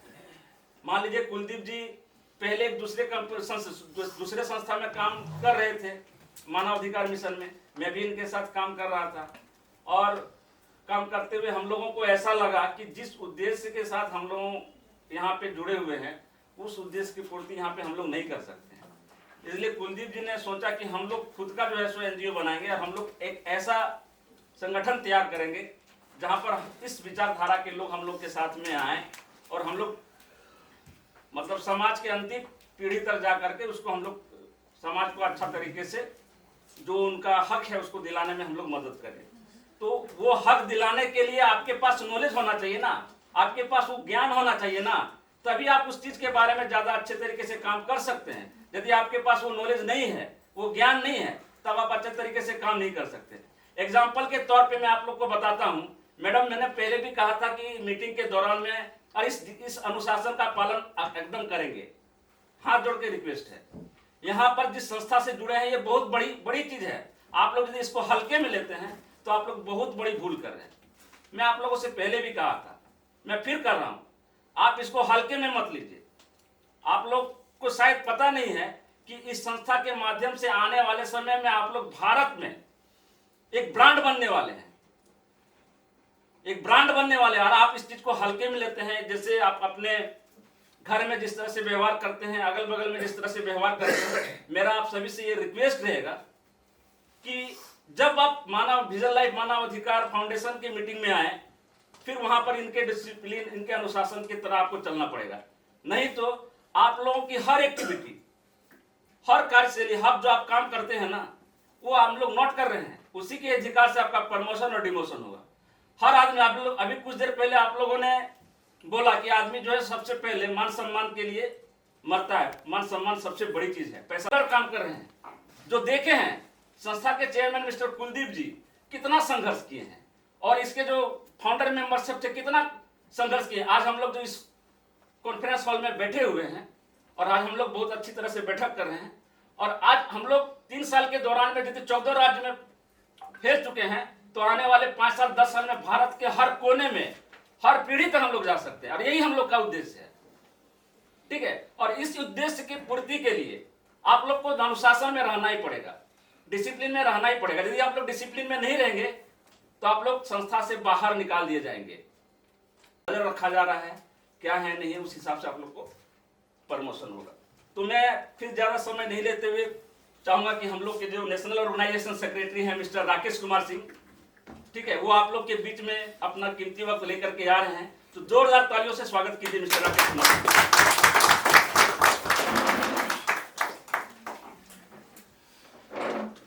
सबसे पहले अभी हमने देखा कि कुलदीप सर और विनय सर ने बहुत कुछ ब्रीफ किया आपको ह्यूमन राइट्स के बारे में, तो मैं ह्यूमन राइट्स के बारे में ब्रीफ नहीं करने वाला हूँ। मैं एक्चुअली करने वाला हूँ कि यहाँ पे आप लोग जितने भी मेंबर्स आए हैं, सबसे पहले आप लोग ये नोट डाउन कर लीजिए, सारे स्पेशल है। आप लोग सारे को हम लोग देख के पोटेंशियल देख के सारे को हम लोग कॉल करते हैं कि इन्हीं को बुलाना है, यही ऑर्गेनाइजेशन को आगे ले जा सकते हैं। तो सबसे पहला ये बात है कि सर बोल रहे थे फायदा क्या होगा, फायदा क्या होगा। सर आज हम आपको बताते हैं कि ये ऑर्गेनाइजेशन से हमको क्या फायदा हो रहा है। फायदा एक नंबर है कि मेरे पास 3000 मेंबर का एक फैमिली है। अगर हम लोग मान लीजिए किसी ऐसा मेंबर जिसको जानते नहीं, उसके लिए राशन देते हैं, ब्लड देते हैं, खुदा न खास्ता अगर मेरे साथ कभी होगा तो 3000 आदमी मेरे साथ खड़ा है। ये फायदा है, मेरे पास पोटेंशियल मैंने इतने आदमी कमाया है ना।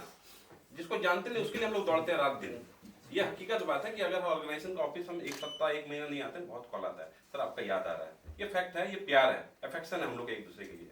ठीक है, तबियत खराब हो जाता है, देखिए बड़े बड़े लोग हॉस्पिटल में एडमिट है, 5 जन देखने नहीं आता, और हमको तो लगता है हॉस्पिटल में उतना विजिटर पास नहीं देगा। ये फैक्ट है। तो सबसे पहला बात है, यही एक फायदा है, इसको लेके पहले हम लोग चलेंगे। उसके बाद फर्दर जैसे जैसे ऑर्गेनाइजेशन आगे डेवलप करते जाएगा, हम लोग जो है बहुत सारे और भी बेनिफिट मिलेंगे इससे। पावर तो है, आदमी देखिएगा पावर के पीछे भागता है। बहुत सारे ऑर्गेनाइजेशन, बहुत सारे जगह में क्या होता है, एनजीओ बहुत सारा है, लेकिन ह्यूमन राइट्स का एनजीओ में एक स्पेशल पावर है, आप प्रोटेस्ट कर सकते हो, आपसे आदमी डरता है। दूसरे एनजीओ भी है, लेकिन ह्यूमन राइट्स का एनजीओ का थोड़ा सा डिफरेंसेस है। तो सबसे पहले मेरा क्या बोलना है कि यहाँ से जाने के बाद ट्रेनिंग ले लेने के बाद, ट्रेनिंग देने का मेन मकसद है कि आप ह्यूमन राइट्स के बारे में अच्छे से जानो, ताकि कोई भी आदमी चाहे पढ़ा लिखा हो, चाहे कोई भी आदमी अगर क्रॉस क्वेश्चन आपसे कर देता है तो उसको कैसे आप डिफेंड करेंगे। इसीलिए सर इतना देर से ह्यूमन राइट्स का ट्रेनिंग दिए। बेसिक नॉलेज हो सकता है कोई आदमी होता है, पढ़ा लिखा आदमी होता है, बेसिक क्वेश्चन पूछ देगा, तो आप लोग को जानना चाहिए उसके बारे में। ठीक है, लेकिन ऑर्गेनाइजेशन इसके बाद जब आप लोग जाइएगा जानकारी के बाद, तो आप लोग को करना क्या है, हम लोग देखिएगा हमेशा बोलते हैं मेंबरशिप क्या है। मेंबरशिप इसलिए है कि सबसे ज्यादा एक ऑर्गेनाइजेशन का जो स्ट्रेंथ को देखा जाता है वो नंबर ऑफ मेंबरशिप पे देखा जाता है कि कितने सारे मेंबर्स हैं उसमें। सर से एक दिन पूछे, सर भारत का जो सबसे बड़ा ऑर्गेनाइजेशन है ह्यूमन राइट्स का, एक दिन आपसे पूछे थे, उसका मेंबर कितना है बताइए, आपको थोड़ा सा आइडिया होगा। सर बोले कि 15-20 हज़ार अप्रॉक्स है, और मेरा टारगेट है कि हम लोग जैसे जैसे मेंबर सारे पढ़े लिखे हैं, सारे के पास पोटेंशियल है, 50,000 तक जाने को प्रॉब्लम नहीं होना चाहिए। क्योंकि हमेशा एक है ना, मेरा क्या मानना है कि लाइफ में कुछ भी कीजिए पोजीशन में रहिए। अगर स्कूल में पढ़ेंगे तो टॉप करेंगे, संस्था में रहेंगे तो टॉप करेंगे, जहां भी जाएंगे टॉप करेंगे। ठीक है, 3rd 4th 5th को कोई याद नहीं रखता है, तो अगर सब टॉप करने के बारे में सोचेंगे तो संस्था ऑटोमेटिक ग्रो करेगा। ये टॉप 10 जो मेंबर हम लोग शायद अभी सब नए हैं तो पता नहीं है, ये टॉप 10 है, मोस्ट वैल्यूएबल है, राइजिंग स्टार है, बहुत सारा कैटेगरी हम लोग रखते हैं। आपका अवार्ड फंक्शन का बहुत सारा अवार्ड हम लोग देते हैं। इसमें क्या है, हम क्या चाहते हैं, बीइंग ए ऑर्गेनाइजेशन सेक्रेटरी, हम चाहते हैं कि इस टॉप 10 को सेलेक्ट करने के लिए हमको सोचना पड़ जाए, कोर कमेटी को सोचना पड़ जाए कि ये टॉप 10 में रखेंगे किसको, है ना। तो हो सके कि टॉप 10 की जगह टॉप 20 करना पड़ जाए। क्योंकि पहले मैं बता देना चाहता हूँ कि मैं इतना बड़ा मंच पर कभी ये सब बोला नहीं हूँ, इसलिए थोड़ा मुझको बोलने में हिचकिचाहट हो सकती है, मुझे माफ कीजिएगा।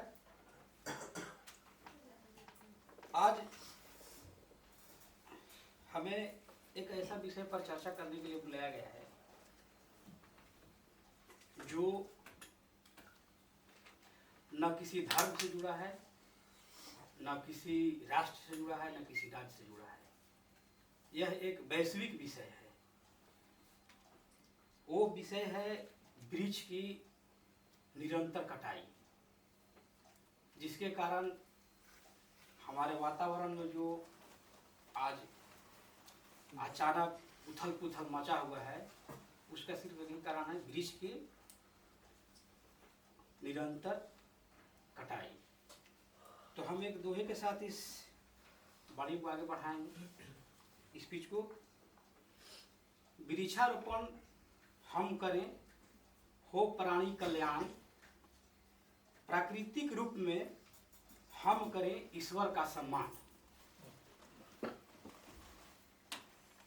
सभा में उपस्थित हमारे संस्था के अध्यक्ष महोदय, माननीय अध्यक्ष महोदय जी, सभी अधिकारी तथा पदाधिकारीगण एवं जो आज यहाँ उपस्थित नहीं हुए हैं, BHRF के सदस्यगण, अधिकारीगण या पदाधिकारीगण, उन सभी तमाम लोगों को मैं हार्दिक अभिनंदन करता हूँ।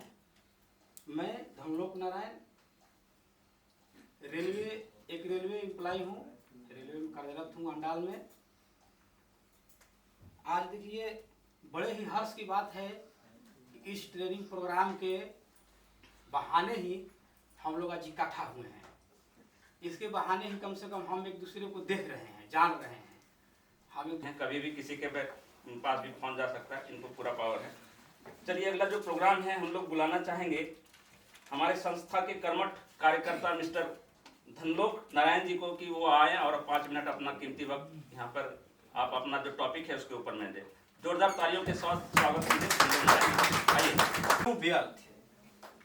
धन संचय की चाह में काटे वृक्ष अनंत, यही कुल्हाड़ी कर रही अपना जीवन अंत।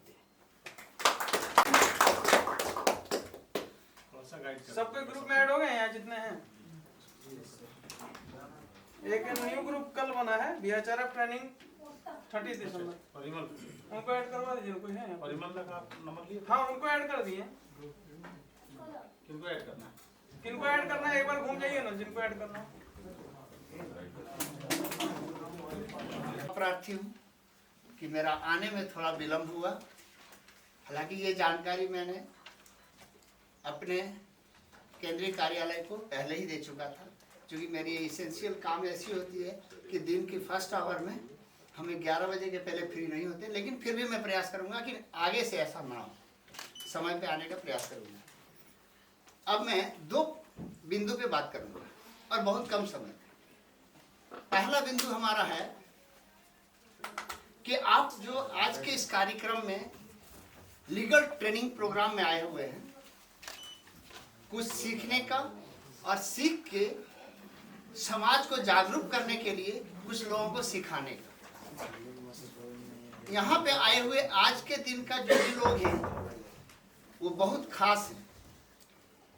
Vision life human rights foundation का जैसे बॉडी का बैक बोन होता है, हमारा रीढ़ का हड्डी है आप लोग। इस संस्था का रीढ़ की हड्डी है। अगर यदि रीढ़ की हड्डी में कहीं प्रॉब्लम हो तो शरीर निश्चित रूप से वो अच्छी तरह से कार्य नहीं करेगा, यानी अपना संस्था कहीं ना कहीं डगमगाएगा। इसलिए बीच में विनय सर भी एक बार बहुत कड़े शब्दों में एक अच्छी सलाह दी है आप लोगों को कि यहाँ पे जो आते हैं कुछ सीखने के लिए, ये मौका, ये सौभाग्य हमको 3, 4, 5 महीने में एक बार मिलता है। आप गौर करिएगा, क्योंकि आप अपनी शक्ति को आप खुद पहचानने का प्रयास करिए। बहुत ताकतवर हैं आप। उस शक्ति को आप कितने हल्के में लेते हैं और कितने वेटफुल बनाते हैं, ये आप पे निर्भर करता है। किसी भी ऑर्गेनाइजेशन चलाने के लिए हर एक जगह पे आप देखेंगे तन, मन, धन, तीनों चीज की जरूरत पड़ती है। धन नहीं है, जैसे कुलदीप सर बताए थे कुछ देर पहले, स्टार्टिंग का इनका सपोर्ट वही था बात करने का कि इच्छा शक्ति इंसान के अंदर हो, समय ना, यही शब्द इनका था। ऐसे लोगों का आज के डेट में समय के ऊपर निकलता है बात, समय ना है, मेरे पास समय नहीं है। इच्छा शक्ति हो तो 24 घंटा 30 दिन, एक साल में 2-4 दिन 2-4 घंटा के लिए निकालना कोई बड़ी बात नहीं है, बशर्ते मन होना। आती है अंतिम शब्द हमारा धन। हर एक इंसान धन के प्रति यहाँ पे किसी के ऊपर कभी कोई दबाव नहीं बना है। जितने भी सीनियर अधिकारी हैं, ऑफिसर्स लेवल का है, एक मंथली सिस्टम बंधा हुआ है 200 का। अदरवाइज जितने भी हमारे मेंबर हैं, मैं सबसे प्रखर वक्ता कह सकते हैं संस्था में, और इनका वक्तव्य जो है, इनका सोच जो है वो सुनने के लिए सबसे बोल रहे और एक अलग से मेरी भी भूख है कि मैं कुछ बात आप लोग के सामने रखूं। अब देखना है कि किसकी भूख किस पर भारी पड़ता है, आपकी भूख मुझ पर या मेरा भूख आप लोगों पर। ज़्यादा बातें नहीं करनी है, क्योंकि आज का ये प्रोग्राम जो था वो टोटली ट्रेनिंग प्रोग्राम था, जहाँ हम लोग लीगल ट्रेनिंग लिए। आप जिस तरह ट्रेनिंग लिए हम भी बैठ के उस तरह का ट्रेनिंग लिए। हम लोग सब आज ट्रेनिंग लेने के लिए उपस्थित हुए हैं, लेकिन ट्रेनिंग लेने के बीच बीच में कुछ कुछ बातें जो आते रही हैं, बस उस चंद बातों पर मैं चर्चा करूंगा। सबसे पहली बात आई थी कि संगठन से हमको क्या मिलेगा, ये मन में सवाल आता है, और सर भी स्टार्टिंग वहीं से किए थे। मैं उसके लिए बस 2 शब्द भी बोलूंगा कि संगठन से मुझे क्या मिलेगा। आप कभी बाजार गए हैं ना, सब्जी लाने, फल लाने, आप एक ठेले का दुकान पर जाइए जो अंगूर बेचता होगा, वहां देखे होंगे कि अंगूर एक गुच्छा में रहता है, कुछ बिखरा रहता है। रेट पूछिएगा उससे, दाम, वैल्यू। जो गुच्छा में रहता है उसका दाम ज्यादा रहता है, या जो बिखरा रहता है उसका दाम ज्यादा रहता है? क्यों रहता है? क्वालिटी बढ़िया। एकमात्र कारण है कि वह एक संगठित रूप से रहता है, और जो नीचे बिखरा रहता है उसका दाम कम क्यों है? बिखरा हुआ है। तो सबसे बड़ा कमाई कि मेरा वैल्यू बढ़ रहा है कि हम एक संगठित रूप से हैं। तो इससे बड़ा कमाई और क्या चाहिए? एक ही चीज, एक ही क्वालिटी। हम मनुष्य, आप भी मनुष्य, बाहर के लोग जो खड़े हैं वो भी मनुष्य है, लेकिन उनका वैल्यू और हमारा वैल्यू में अंतर आएगा। क्यों आएगा? क्योंकि हम संगठित हैं। तो ये मिलता है हम लोग का संगठन से, शायद इससे पहले नहीं मिलता होगा। राइट या रॉन्ग? सही बोल रहे हैं या गलत? तो संगठन में रहने से तो सबसे पहला चीज कि आपका वैल्यू बढ़ गया। और क्या चाहिए? सर बताएं, मान सम्मान। मैं थैंक यू करूंगा आपको सभी को। क्यों थैंक यू बोलूंगा? कि जीवन में सबसे बड़ा दान क्या हो सकता है? लोग अगर सोचते हैं दान देते हैं, दानी है हम। कोई संपत्ति दान करता है, कोई पैसा दान करता है, कोई कंबल दान करता है, कोई चावल दान करता है, तरह तरह का लोग दान करते हैं। सबसे बहुमूल्य दान क्या है मालूम है? समय। और मैं थैंक यू इसलिए आप लोग को बोलूंगा कि आप वो दान आज हमारी संस्था को दिए, इसलिए मैं ताली मारता हूं। और ये सिलसिला चलते रहना चाहिए। हमारे जितने भी ब्रांच खुल रहे हैं, जितना भी स्टेट ऑफिस हो, ब्लॉक ऑफिस हो, इस तरह का संगठन हम लोग का प्रोग्राम करे। लेकिन एक बात ध्यान रखिएगा, क्योंकि प्रसार तभी होता है जब आपके पास ज्ञान होता है। ज्ञान नहीं होगा तो प्रसार भी नहीं होगा। प्रसार करना है मतलब हम लोग को विस्तार करना है, तो इसके बारे में बेसिक नॉलेज हम लोग को रखना पड़ेगा, जिसके लिए आज ये प्रोग्राम रखा गया था। तो आप लोगों को कैसा महसूस हुआ? यहाँ ऐसा लगा हो कि बचपन में हम चले गए, क्वेश्चन आंसर कर रहे हैं, कुछ नया करने को मिला होगा, एक अनोखा लगा। लेकिन वास्तविकता ऐसा करने के पीछे सिर्फ एकमात्र मकसद था, ज्ञान। किसी भी माध्यम से आप तक, आपका दिमाग तक ज्ञान पहुंचे। दूसरा कारण क्या है? लोग बोलते हैं ट्रेनिंग जरूरी है। कि ट्रेनिंग क्यों जरूरी है? तो हम लोग क्यों जमा हुए आप समझ नहीं। आपको क्या बताना, ट्रेनिंग इसलिए जरूरी है क्योंकि हर किसी का दिमाग में जिस संस्था के लिए हम काम करते हैं उसका छवि पूर्ण रूप से आ जाना चाहिए। क्योंकि हमको अगर नहीं आएगा तो हम लोगों को कैसे बताएंगे। थोड़ा सा बात करें हम आगे की तरफ कि सोच, इंसान का सोच पर सारा डिपेंड करता है। हर एक काम उनके सोच पर करता है। उदाहरण के रूप में सर ने सोचा, सर के साथ कुछ लोगों ने मिल के सोचा कि समाज के लिए कुछ अलग करना है और एक संगठन बनाना है और काम करना है। आज 2 साल 3 साल का मेहनत हम लोग देख रहे हैं कहाँ पहुंचे हुए। तो हम बोलना चाह रहे थे कि आप भी सोचिए। सोचने में क्या जाता है, क्योंकि सोचेंगे नहीं तब तक पूरा नहीं होगा। और सोचने का सबसे अच्छा आनंद कब आता है? जब हम नहाते हैं। देखिएगा बहुत शांति रहता है और उस समय तरह तरह का सोच आता है। लेकिन ईच वन प्लांट वन, मैंने हर एक आदमी एक पौधा लगाया, ये उनकी सोच। तो वो अगर सोच सकते हैं तो हर एक आदमी कुछ ना कुछ प्लान कर सकता है। सब में क्वालिटी है सोचने की। आपकी सोच ही हम लोग को आगे लेके जा सकता है, दूसरा कोई रास्ता नहीं। हम लोग कहीं लड़ाई झगड़ा करके नहीं कर सकते। एक नया सोच, नया कॉन्सेप्ट दिमाग में लाना होगा कि हम संस्था के प्रति और क्या नया प्रोजेक्ट करें। सर स्कूल से जुड़े हुए हैं, स्कूल का लेकर हम एक दिमाग लगा रहे थे, बाद में चर्चा भी करेंगे, लेकिन सोचने का एक पहल बता रहे थे। हम लोग ऐसा भी तो कर सकते हैं कि स्कॉलरशिप भी दे सकते हैं गरीब बच्चों को। उसका एक धारा तैयार करना पड़ेगा अपने दिमाग से, हम लोग सोच। लेकिन जब तक कोई सोच नहीं आएगा तब तक कोई प्रोग्राम नया डिजाइन नहीं आएगा। हम चाहते हैं कि आप आगे खुले मन से सोचिए, अपना विचार को लाइए संस्था के प्रति, उस विचार को रखिए यहाँ।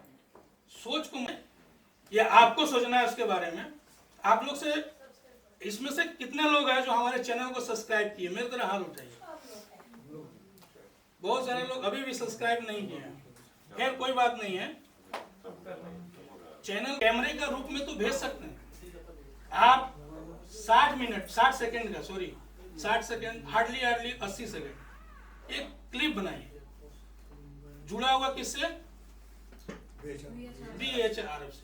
हम नहीं चाहते हैं कि कोई पर्सनल आदमी ही एक महान बने, बल्कि हमारा सारा भी जितना भी मेंबर है सब YouTube के अंदर में रहे, उनको सब लोग देखें। तो आप अपने मोबाइल से जो भी अच्छा लगे, आपको जो लगता है BHRF के बारे में या ह्यूमन राइट्स के बारे में या लीगल अवेयरनेस के बारे में, कुछ भी अच्छा लगे, एक क्लिप बनाइए। वो भी देखिए सर, इस फॉर्मेट में बनाएंगे, इस फॉर्मेट में, ऐसे माने ऐसे में नहीं, ऐसे में बनाएंगे और बना के आप सर को भेजेंगे। उसको हम लोग फिर YouTube के अंदर में, Facebook पेज के अंदर में उसको डालेंगे हम लोग। उसमें एक बेनिफिट और है, हम लोग ने सोचा कि जो जिनका भी जो वीडियो आएगा हम लोग जब डालेंगे तो उसका व्यू आता है, व्यूअर होते हैं। तो जिनका व्यू साल के अंत तक, अभी जैसे दिसंबर चल रहा है, अगला साल का दिसंबर में सबसे ज्यादा जिनका वीडियो पर व्यू रहेगा उनको हम लोग एक उपाधि देंगे, वो है BHRF कलाकार स्टार का। जो हम लोग का चैनल का प्रमोशन, हम लोग का संस्था का प्रमोशन प्लस ह्यूमन राइट्स के बारे में जानकारी देने का प्रमोशन का काम करेंगे। बस ऐसे कलाकार का तलाश है और आप लोग जल्दी से जल्दी कोई ना कोई बनेंगे, मुझे पूरा विश्वास है। थैंक यू सर, बहुत बहुत बधाई आपको। ये आपका सम्मान का सर्टिफिकेट है। ये आपके लिए सर।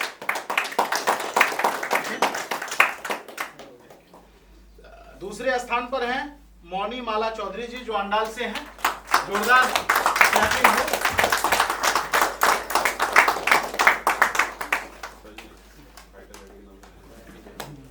और ये महिला जो है, हम लोगों ने एक टाइटल दिया है फाइटर लेडी का।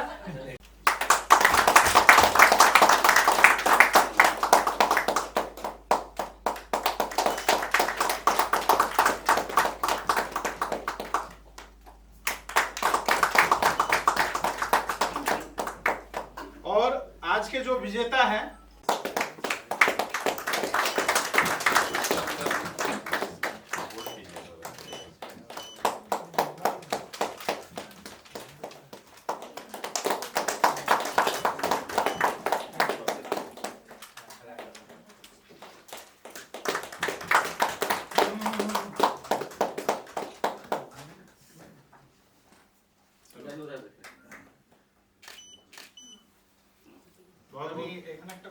बहुत बहुत बधाई सर। ठीक है, आप दो बात बोलिए। এই যে মেম্বারটা যেটা হয়েছে সেটা আমার একার প্রচেষ্টা নয়, আমার টিমে মিস্টার রঞ্জিত কুমার মণ্ডল আছেন, যিনি আমার অনেক হেল্প করেছেন। এবং আমি চাইবো সবাই মিলে একবার রঞ্জিত মণ্ডলের জন্য, এবং আমরা সবাই যেন একসাথে ভালোভাবে কাজ করতে পারি।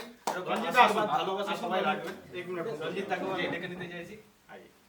ये बहुत बड़ा एक फोटो हो जाए सर। बहुत बड़ा आई यहाँ जो सत्य করে একবার সবাই মিলে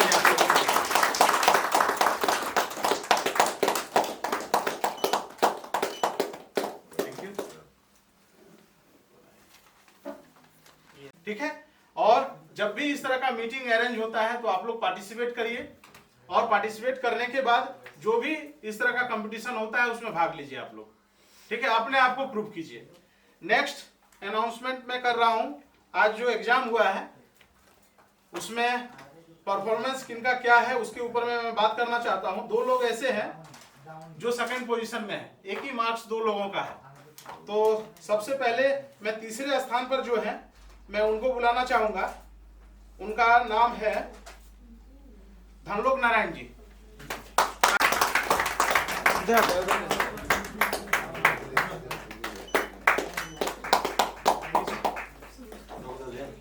आइए।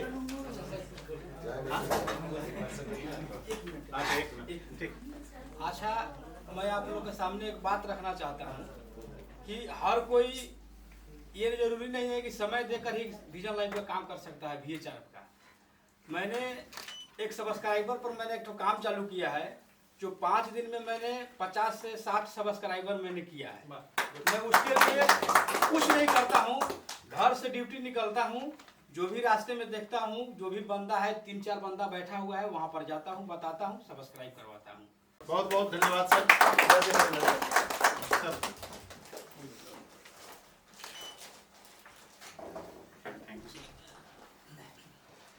अनुपम रोज सर, रुकिएगा 1 मिनट। आइए, आप लोग दोनों टाई हैं और सेकेंड पोजीशन के लिए एक ही ट्रॉफी था, तो दोनों एक बार में ही पकड़ना है दोनों को। दोनों एक ही जगह के। 1 मिनट, एक ये सेकेंड पोजीशन के लिए आप लोग दोनों के लिए है,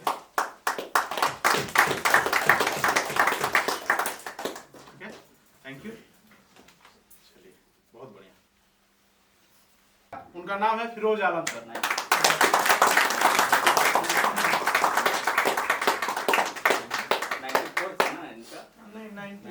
90%। बहुत अच्छा, बहुत बढ़िया सर।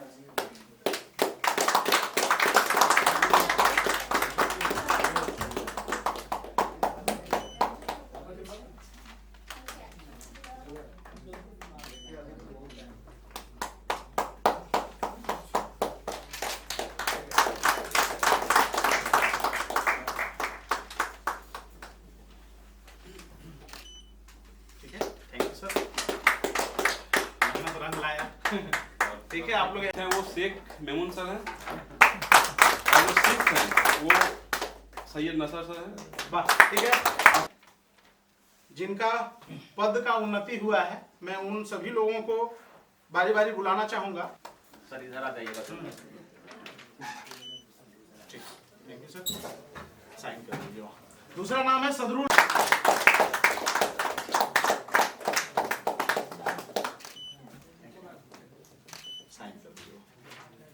और तीसरा नाम है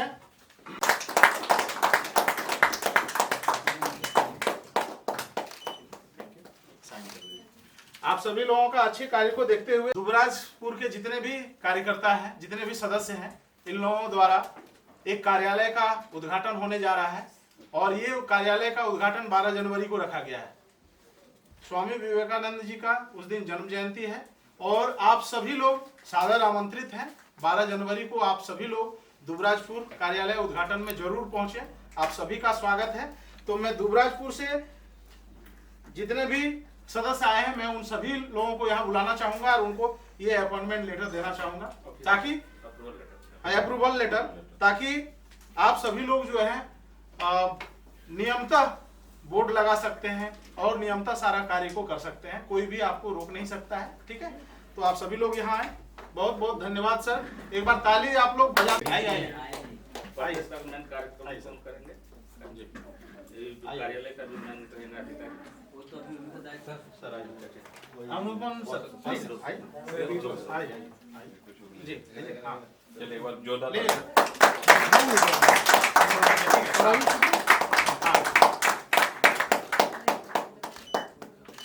ठीक है। आप सभी लोगों को बहुत बहुत बधाई और आप लोग जोरदार अच्छे तरीके से जो है 12 तारीख का कार्यक्रम को उद्घाटन करें। ठीक है चाहिए सर। हाँ एक साइन वहाँ कर दीजिए। प्रेसिडेंट जो বিবেকানন্দের জন্মদিনে আমরা যে তারিখটা নির্ধারণ করেছি আমি সবাইকে আমার দুবরাজপুরের পক্ষ থেকে আমি এখন অফিসের দায়িত্বে আছি, কিছুদিনের জন্য যাই না, কদিন থাকবো। অফিসটা উদ্বোধন করে দিয়েছি, মানে উদ্বোধন মানে অফিস আরম্ভ গেট দিয়ে দিয়েছি, আপনারা সবাই উপস্থিত হবেন। ঠিক আছে।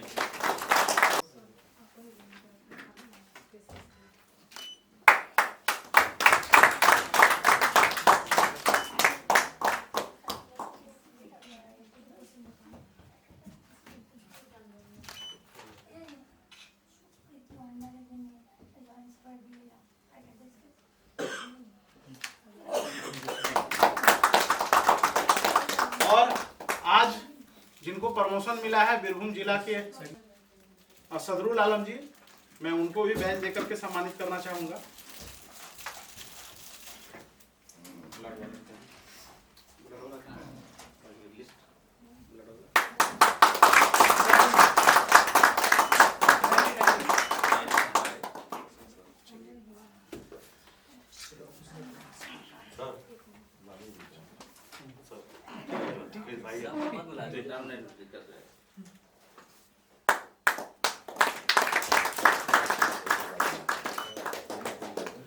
आज का अंतिम और सबसे अहम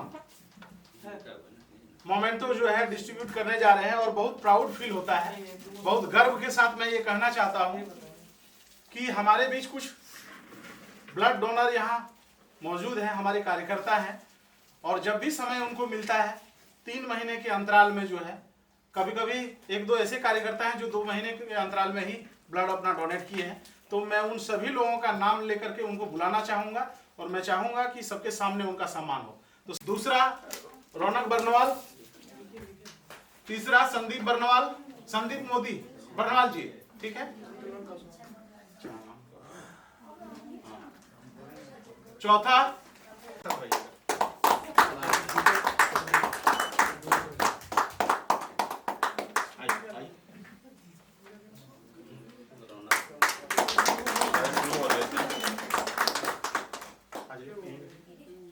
आ जाइए इधर।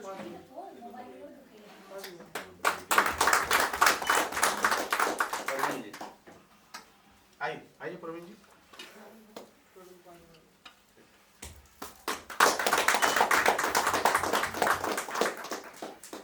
अमित झा जी जो है इस लिस्ट में हैं, तो उनको जो है अगले प्रोग्राम में दिया जाएगा, तो बहुत रिसेंटली दिए हैं, तो मैं चाहूंगा कि आप यहाँ शामिल हो जाए। आइए एक साथ फोटो सेशन हो जाए, आइए।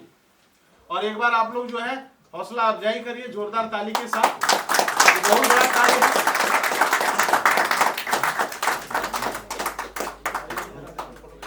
हाँ, आइए अमित जी, इधर आइए, इधर आइए।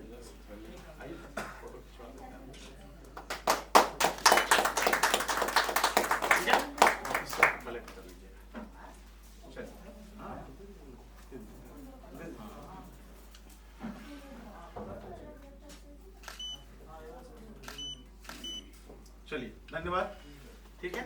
और आज यही विजन लाइफ मानव अधिकार foundation, central registration number 240296, www.bhrf.org.in।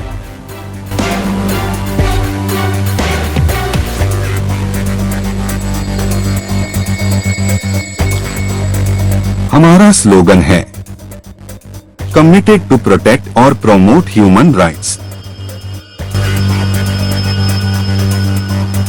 ISO 9001-2015 certified organisation, registered under government of India NITI Aayog, vide unique ID number WB 2020027206।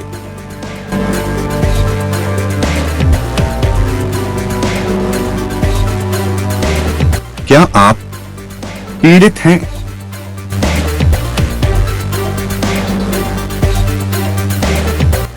समाज से, प्रशासन से अथवा किसी अन्य से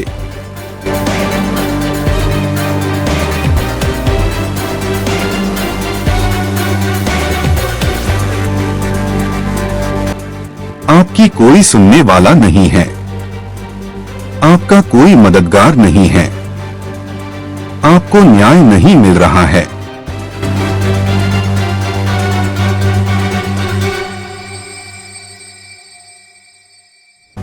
यहाँ तक कि आपकी रिपोर्ट नहीं लिखी जा रही है।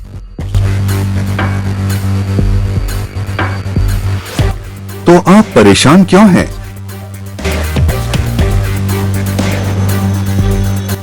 हम आपकी सेवा में सदैव तैयार हैं। हमारे कार्यालय में आए और अपनी उत्पीड़न सूचना का रिपोर्ट PIR दर्ज करें। हमारी पता नोट करें। Corporate office, Tilabani Manjhipara main road, Ukhra, district Paschim Bardhaman, Paschim Bangal, pin 713363, mobile number 7908099233, helpline number 9641087442, email wfdelhi@gmail.com। दान केवल ऑर्गेनाइजेशन के अकाउंट में करें। Axis bank, vision life human rights foundation, account number 92100000007140, IFSC code UTIB 00037884, branch उखरा।